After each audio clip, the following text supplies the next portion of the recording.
Leonardo da Vinci enters the world with a missing line. It isn't a missing painting or a lost invention. It is a missing name in the one place where names matter most. If you look at the birth record from 1452, his father is right there, clear and safe, Ser Piero da Vinci, a prominent notary, but his mother is a shadow beside it. Her name is Katerina, but there is no clean, official record tied to his birth that locks her in place. Here is the penalty for not knowing why. You keep thinking the past is full of neat paperwork, and if a mother is missing, it must mean she didn't matter. The reward for staying with me is simple.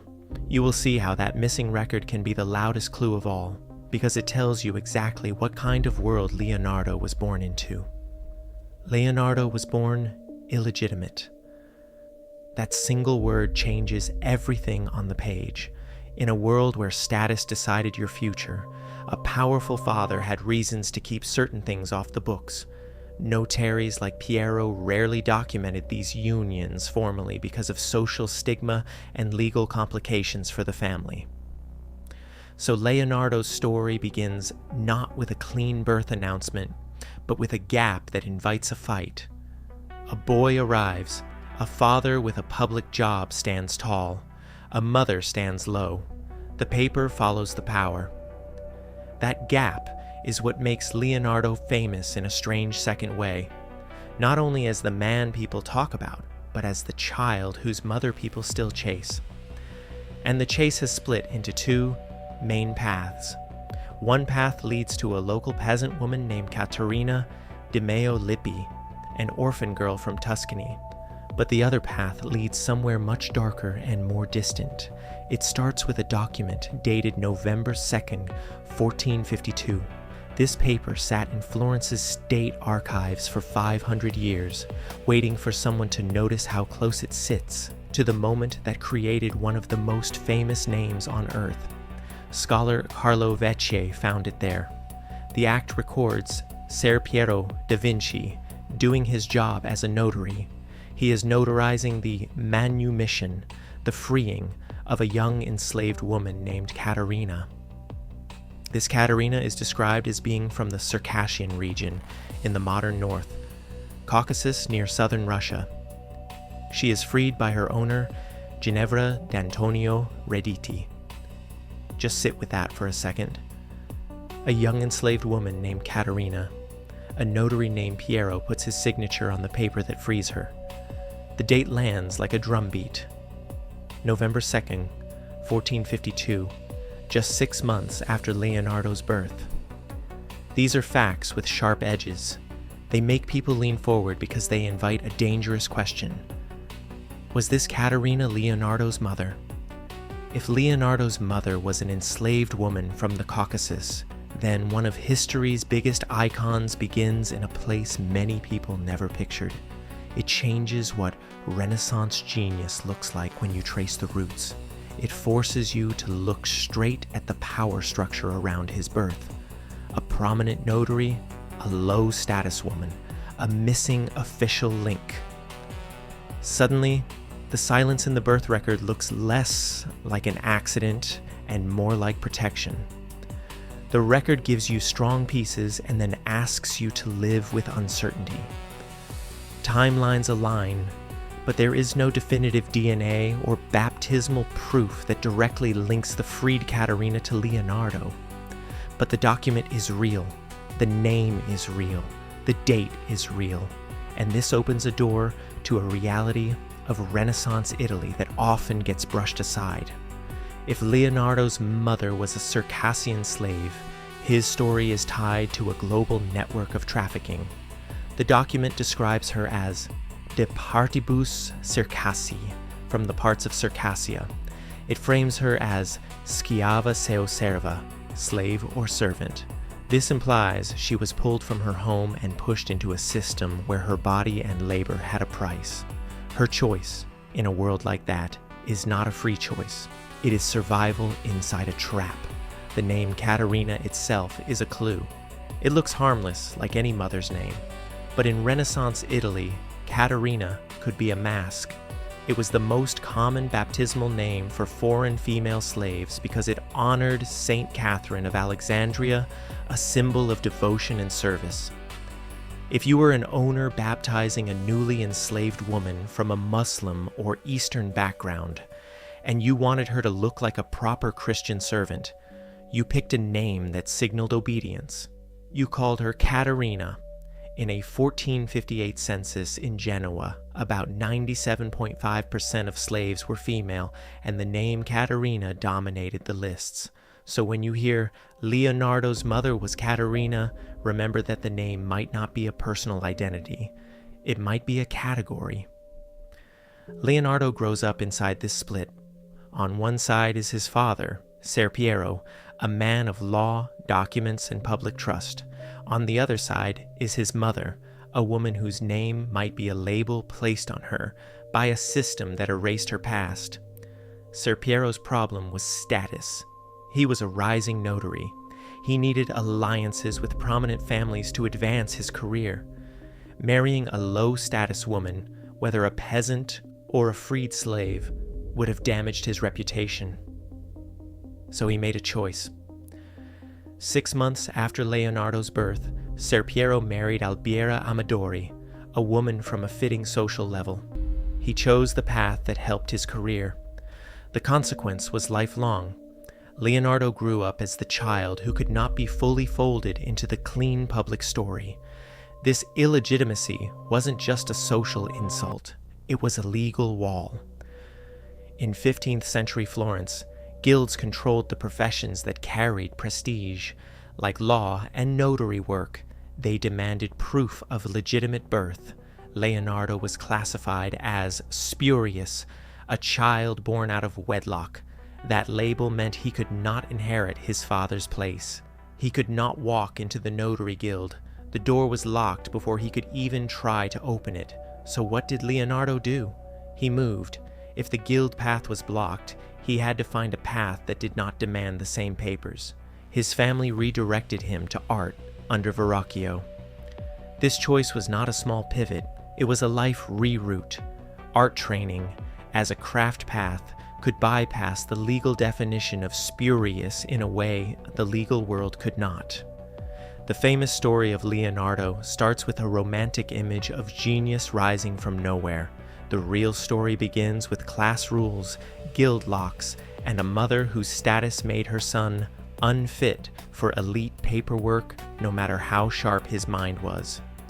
Leonardo's illegitimacy closed one future and opened the space for another. He didn't win by pleading with the locked door. He won by walking away from it and building a different kind of life. But the story doesn't end with Leonardo's death.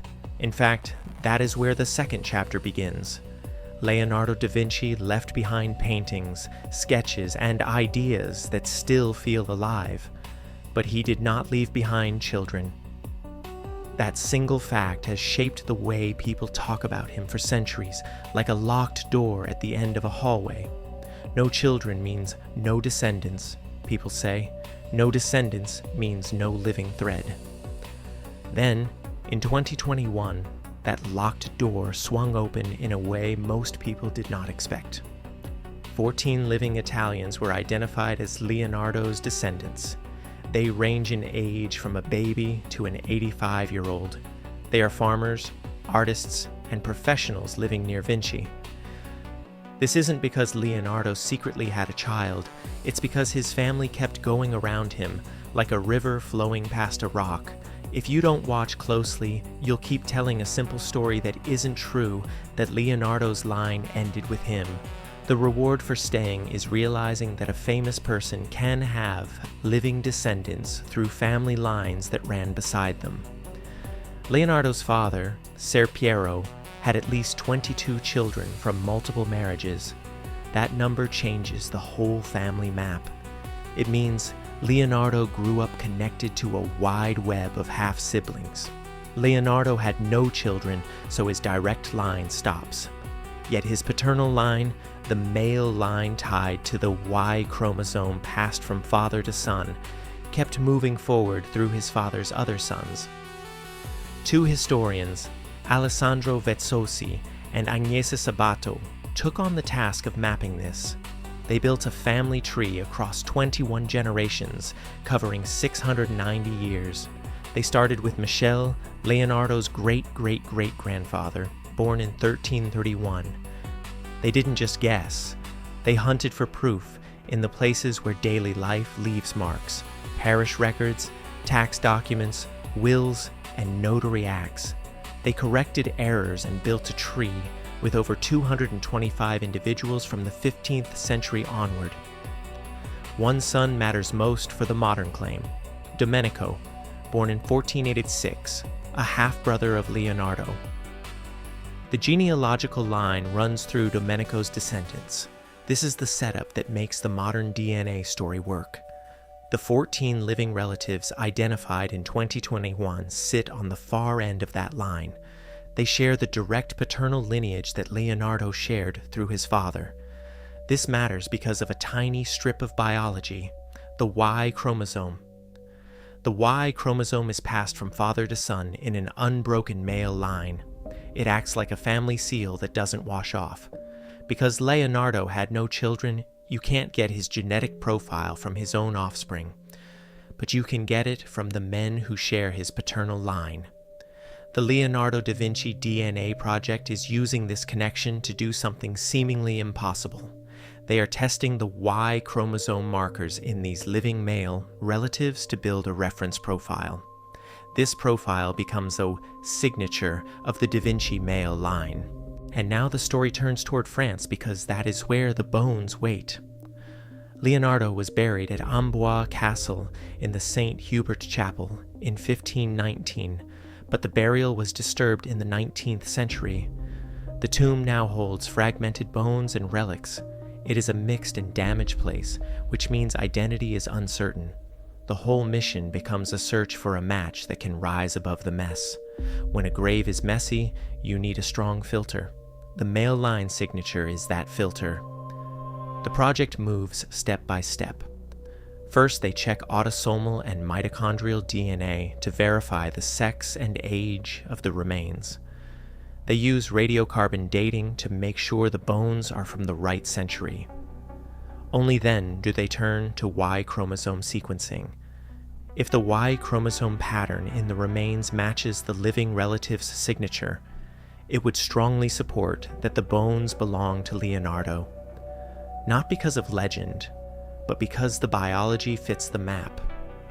This project drags Leonardo back into the most ordinary rule of all: family line. He has lived for centuries as a face and a name, floating above the rest of us. Now, he is being anchored back to a chain of fathers and sons that kept moving long after 1519. Leonardo spent his life hunting patterns. In anatomy, he looked for the structure beneath the skin. In engineering, he looked for the force beneath the motion. The family tree researchers did the same thing with his lineage. They took a mess of names and mistakes and searched for the clean underlying structure. They found it. They found that Leonardo was not a lone spark in a dark field. He was one bright flame in a large family fire that kept burning after him. The 14 living Italians found in 2021 are not famous. Their jobs are normal. But they hold a piece of history in their cells.